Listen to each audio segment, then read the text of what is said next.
জি, এখন এই দ্বীপটা হলো নিঝুম দ্বীপ। কেমন লাগছে আমাদের? খুব সুন্দর লাগতেছে।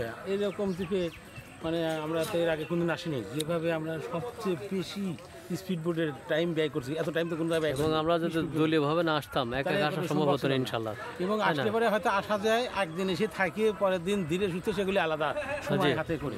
খুব ভালো লাগছে, খুব ভালো লাগছে আমাদের। জি, দেখো আমাদের 3, 3, 6, 7, 8 দুজন নাই, টোটাল দুজন নাই। আমরা দেখছি নিঝুম দ্বীপের নিঝুম দ্বীপ। আমরা ট্রেকিং করে চলেছি।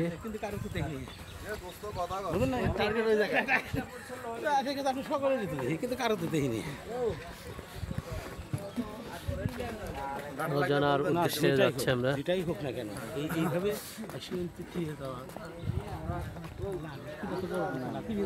এটা পরিবার নিয়ে আসা যাবে না, সেই জায়গা না। আমি সেটা বলতেছি। দেখুন অসংখ্য খেজুর গাছ এখানে রয়েছে নিঝুম দ্বীপে।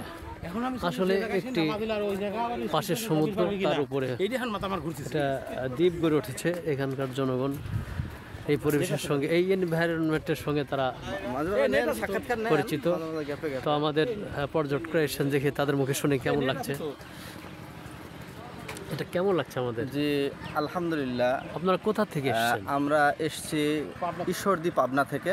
জি, তো আপনারা সবাই জানেন নিঝুম দ্বীপটা হচ্ছে বাংলাদেশের একটা জাতীয় উদ্যানের মধ্যে একটা উদ্যান। এই জায়গাটা অত্যন্ত দর্শনীয়, যার কারণে আমরা অনেক আশা বা আগ্রহ নিয়ে এখানে বেড়াতে এসেছি।